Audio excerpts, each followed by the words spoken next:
When you're working in a particular company or corporate or a particular business or leading a particular team, one of the key things for your company's success depends on how well you manage the project in your team and yourself.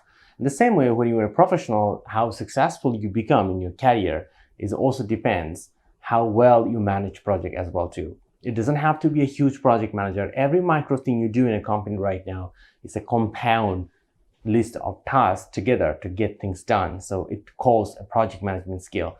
So in this video, I'm going to totally give you 10 tips which will help you to improve your project management skills significantly. Well, project management is such a big thing. So I'm going to be focusing about tips which can really, you can tweak it and you can use it in your particular task and your projects to boost the productivity. So I'm not going in very detail, but I'm going to give you really good bullets which you can easily adopt in your work life and improve your project management. Let's get started.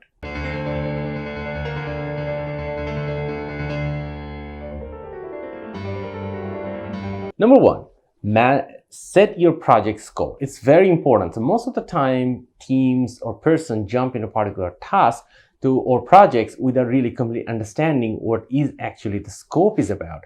And that's how the whole thing goes wrong. Because when you don't know what you need to produce or deliver by when, that's why it becomes a big issue to actually managing the projects and also setting the expectation of the stakeholder too. So it's such an important aspect that the very first thing is about defining the scope very clearly, and which will help you to manage your expectations of your stakeholders. Number two, know the timeline. First of all, don't just commit to that one. First thing, when you're taking part of your projects, you'll ask the stakeholder that what is the timeline they are willing to provide for this one, and then say yes or no. All you need to say is, well, I'm going to go back, I'm going to estimate the whole project, I'm going to come back to you with a really well-defined timeline. So that is the best way to actually get the timeline and also double check, and then you commit a particular timeline. Sometimes you maybe take a longer timeline than what they're expecting. So you can ask them some additional resource to help you out to meet that one. Or another idea is about you can just simply asking for, no, that is not realistic. We need more amount of time because of this reason. And then it will be much more justifiable in front of your stakeholders. So they're willing to support your projects and new timeline which you are proposing. Number three, assess your available resources. Normally, one of the key things happening is about when you do the estimation and planning of your projects, a lot of project manager or professionals overlook the available resource which they already have in their team or in their company. So they are looking for a new staff and they want to hire, but probably that kind of skill set is already available in the company, and then probably is not really utilized at this time. So why you have to just hire? Why don't have this one? Probably the thing you're trying to do it by yourself. Probably there is a tech tool is available which can actually automate that step. So look around, having the right conversation with the right people, spend a good amount of time to understand the scope and how you really do it, and then you commit to a timeline. So that's why it's so much important that you use the available resources which is already have in your company or your team. Number four, create a plan of the project. It's very important that like an example, most of the time, a lot of common mistakes what I see about the different kind of professionals is about they want to do agile, and they talk about agile and they want to do it in agile, and they don't make any plan or timeline. Agile doesn't mean it's a planless. Agile is all about sprint-based and iterative development, but you still need to define the whole lot of work you want to do and how you're going to do it and how many sprint is going to take. At the same time, if you're also doing a waterfall process, but you've been just keep spending a lot of time to doing a lot of requirement engineering, and finally you starting quite a lot of time later, probably that time the whole specification of the project has probably been changed. So it's so much important that you if it's a big project, break it to small pieces and then you estimate it. So that is one of the great way to handle a very complicated project, which is taking a long period of time and going to take a long period of time to plan it as well too. So you can just break it to multiple pieces and you can plan one of these micro projects to get one things done and move forward toward you're completing the whole pieces. Number five, communicate with your team. It's so much important that as a project leader or as a project team member, you need to have the right communication with your team. Like an example, even you are working from home, or if you guys are not working in the same office or in the same city.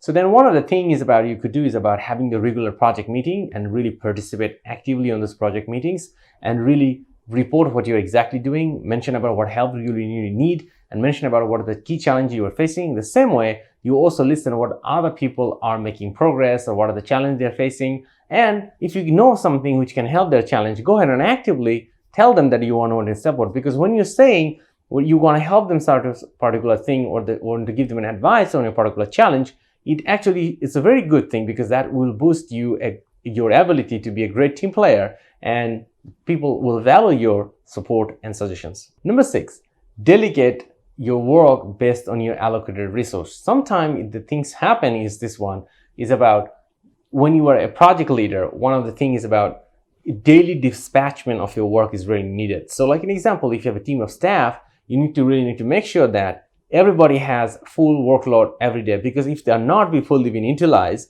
end of the day, you will finish the timeline and then finally it will still not be done, because there will be some hour which was idle, but it was not being planned in your project plan. And that is one of the sad way to kill your project delivery timeline. So now how you can really do this one. So one of the things you could do is about make sure that you have your daily meetings with your all team members and you say what exactly they're going to do. And then you also ask them estimation. So ask them, this task going to 4 hours. So you should take the second task, which is going to take another 4 hours. So let's complete both of them. Or this task needs 8 hours. So okay, so you finish this 8 tasks today and the 4 hour you can do. Or you can take 4 hours and then you finish half of the 8 hour today, and then tomorrow you can report it and then you do the rest. So that's the way you always need to make sure that your whole team member is well utilized. So otherwise it will be a problem to commit your overall timeline of your project. Number 7, document everything. So one of the things is about something, there will be some delays, there will be quality issues, there will be going down issues, team will be leaving, team member will be joining. So however, you need to remember that you need to document each of the things, because each of the things will be actually need to be proven when you are asking for a particular support or particular resources, and you'll be declaring particular delay of your projects, or even you're celebrating your success. It's so much important to show what you have gone through to get actually the success. And the same way, when you are getting a fail issue or you need an extension of your project delivery timeline, those documentation will give you a great ground to ask for support and additional resource or even time to get the project done. Number 8, monitor your project progress. You should be monitoring your project progress daily. It's so much important that you measure it, because that's the way you will say this one. The thing you cannot see, you cannot measure. The thing you cannot measure, you can improve.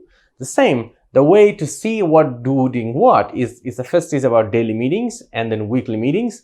And then you should be measuring your progress of your team daily and a weekly meeting basis. And you actually inform them what is your report of your measurement. And if somebody wants to give you a challenge, somebody wants to give you double thoughts about your reports, great. Listen to it and see is the report is really better or need to be improved the way the team member are talking about. So I highly suggest you to be very transparent about reporting to team member, because when you're reporting to a team member, everybody get a great conscious that where is the team going. Because at the end of the day, your teams need to become successful. So it's so much important that they can know where they're really going. So if they're going to the wrong road, they can correct themselves. Number 9, use the project management tool. It's such an important way to use your project management tool. Even you can use a daily stand-up or a Kanban board to do this one too.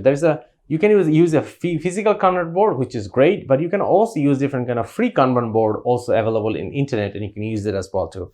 The same way, you can use different kind of project management tool to manage your project as well too. So one of the freemium tool I would like to mention, which I really personally like, is Trello. Because the Trello, in the freemium accounts, you can use 10 boards and unlimited users. So what a number of team members you have can be all jump to the Trello and can getting things done together. And so pick it up. If you already have a tool, you can keep using this one. But if you're considering having a free project management tool, Trello is a good option. Number 10, follow up and appreciate. It's so much important that when you are having a project team, you are talking to your project team members, getting things done. It's so much important that you need to talk to your team member to see that what they're really up to, where are the things are really stuck, what things need to be improved. It's so much important that you give them feedback what they're really doing. So the example, when they're doing a great work on a particular thing, appreciate the great work. Tell them they have done some amazing work. Be appreciative, be positive. At the same time, when somebody is not getting things done and not giving you a particular report proactively by themselves, you cannot just wait. From your side, you need to proactively reach to them and ask for the feedback. So here we go. In this video, I'm told I'll give you 10 tips. So use to improve your project management skill, or also your team skill. If you have any particular challenge or particular questions about improving your project management skill set, go ahead and comment below. Myself and my team definitely going to give you an answer to support and solve your challenge. So here you go. You got total 10 tips to improve your project management skill. Use all of them so your team become more productive and achieve more bigger goal. All the best.